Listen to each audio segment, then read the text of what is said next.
Il a été décidé d'isoler Cuba du reste du monde, et pas seulement pour une certaine période, mais jusqu'à la chute du régime. Comme vous vous en souvenez, le régime là-bas est communiste, un régime communiste qui était soutenu par l'Union des républiques socialistes soviétiques, puis par le Venezuela, l'Iran, mais l'Union des républiques socialistes soviétiques n'existe plus. Et la Russie n'est pas en mesure actuellement de rivaliser avec les États-Unis, d'autant plus qu'ils sont embourbés en Ukraine et que le Venezuela, comme vous le comprenez, n'est pas en état non plus. Donc l'Iran lutte pour sa survie, et Cuba n'a personne. Quant à ce que la Chine va faire, bien sûr, nous ne le savons pas, mais il semble tout de même qu'il n'y ait personne pour venir en aide. Il semble que les sales assassins et les vauriens cubains vont s'enfuir comme des rats quittant un navire en train de couler. Ce serait formidable s'ils fuyaient en Iran et que les rats iraniens fuyaient à Cuba. Ou alors tous à Moscou, habités dans la même maison où réside actuellement Bachar Assad, Viktor Gennadievitch, Nikolai Azarov, Oscar Akeyev, juste en face, fenêtre contre fenêtre, avec Edward Snowden, fenêtre contre fenêtre. Le président Donald Trump envisage un blocus maritime total et complet contre la dictature à Cuba en utilisant la marine des États-Unis pour isoler le pays cubain, le gouvernement cubain du reste du monde, afin de garantir que le gouvernement et l'horrible dictature à la Havane s'effondrent. Autrement dit, le programme de nettoyage de notre hémisphère, ainsi qu'environ 2000 miles autour de nos frontières, y compris le Venezuela, Cuba, le Nicaragua, ainsi que le Panama avec son canal, est entré dans sa troisième phase. D'abord le Panama, puis le Venezuela, maintenant Cuba.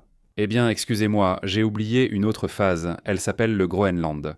Eh bien, si l'on considère que dans les 5 prochaines années, nous avons des chances très sérieuses, peut-être même de grandes chances, qu'une guerre commence avec la Chine et peut-être ses alliés, comme la Russie, peut-être donc il faut.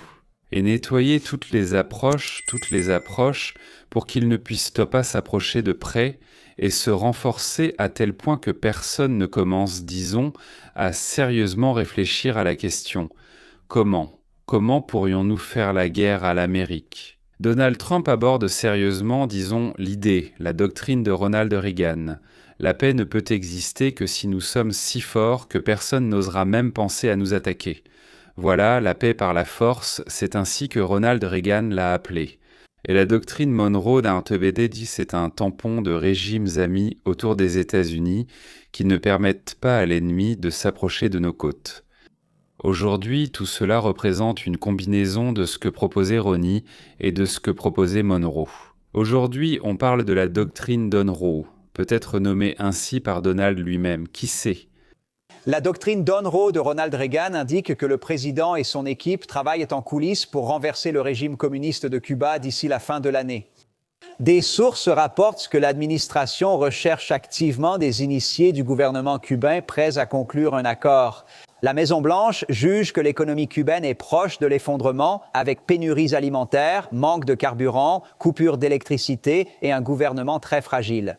Cela s'est produit après que les États-Unis ont arrêté le plus grand allié du dictateur vénézuélien Nicolás Maduro. D'accord, je vais revenir à ce que je disais plus tôt. Je pense que le président a pris goût aux manœuvres globales. Ajoutez Cuba, le régime déclinera naturellement. Naturellement, on fait sortir dans la rue des Cubains qui rêvent que les États-Unis les libèrent tant des assassins sanguinaires.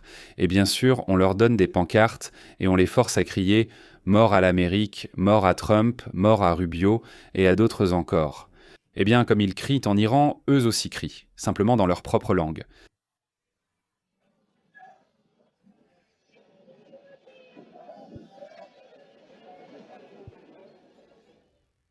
Les gens ont vraiment été touchés. Il est clair que M. Donald Trump des États-Unis veut vraiment prendre le pouvoir. Il veut devenir le maître du monde, vous comprenez ? Et en effet, le peuple cubain est de nouveau là. Ces images parlent d'elles-mêmes. Nous confirmons ici le processus révolutionnaire et perpétuons les idées de notre commandant en chef, initiateur et moteur du socialisme en Amérique latine. Camarades, a dit Trump, partez de Cuba tant que vous le pouvez, sinon ça va vraiment mal se passer, ça ira très mal. De toute façon, nous ne vous laisserons pas continuer à être un ulcère à nos côtés. Partez vous-même, parce que si nous arrivons et que Rubio devient votre président, eh bien, il ne vous aime vraiment pas. D'ailleurs, il y a de quoi. Des nouvelles importantes tombent. Le président américain Donald Trump a de nouveau averti Cuba, menaçant un autre pays caribéen. Sur son compte Truth Social, Trump a déclaré, et je le cite, « Plus de pétrole ni d'argent n'iront à Cuba. Je leur recommande vivement de conclure un accord rapidement. » Il a aussi affirmé que le Venezuela compte maintenant sur les États-Unis pour les protéger. Plus tôt, le secrétaire d'État américain Marco Rubio, d'origine cubaine, a intensifié ses attaques contre le gouvernement cubain, soulignant la situation difficile du pays. Le président américain Trump a suscité un regain d'intérêt sur les réseaux sociaux après avoir partagé un post affirmant que le sénateur et secrétaire d'État Marco Rubio deviendrait président de Cuba. Marco ne sera pas président de Cuba. Il pourra juste profiter quelques heures en tant que président. Mais il semble que le nettoyage de la ceinture de sécurité autour des États-Unis se déroule selon un plan préétabli. Nous avons obtenu, comme je l'ai déjà dit, une partie du Groenland. Nous allons détacher 2 provinces du Canada. Nous avons pris le Venezuela, nous prendrons Cuba. Nous dirons au Nicaragua qu'il vaut mieux bâtir un présent heureux que de s'allier à la Russie ou la Chine lointaine. Donc sur le plan extérieur, ce que Donald Trump a prévu se réalise, mais à l'intérieur, il y a 2 tâches. Améliorer le niveau de vie de la population et organiser des procès retentissants contre les odieux voleurs du Parti démocrate. L'équipe de Donald Trump prépare actuellement les 2 et bientôt nous verrons les résultats économiques, puis les critiques des révélations criminelles. Pratiquement tous les dirigeants du Parti démocrate, de Bill Clinton, Barack Obama, les Biden, jusqu'aux gouverneurs, sénateurs, membres du Congrès, sont complètement englués dans la corruption. Et de la haine anti-américaine, je ne voulais pas dire activité, parce que c'est un terme défini dans le code pénal, mais de la haine anti-américaine qui les pousse à faire des choses complètement illogiques et cauchemardesques. Voilà, mesdames et messieurs, c'est tout pour aujourd'hui. N'oubliez pas d'activer la cloche et de vous abonner.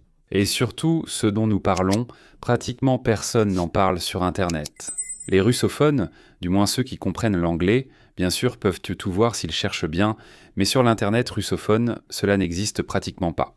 Je vous serai reconnaissant de transmettre ceci à vos amis. Il est essentiel de le comprendre et de le savoir. Merci, au revoir et à la prochaine.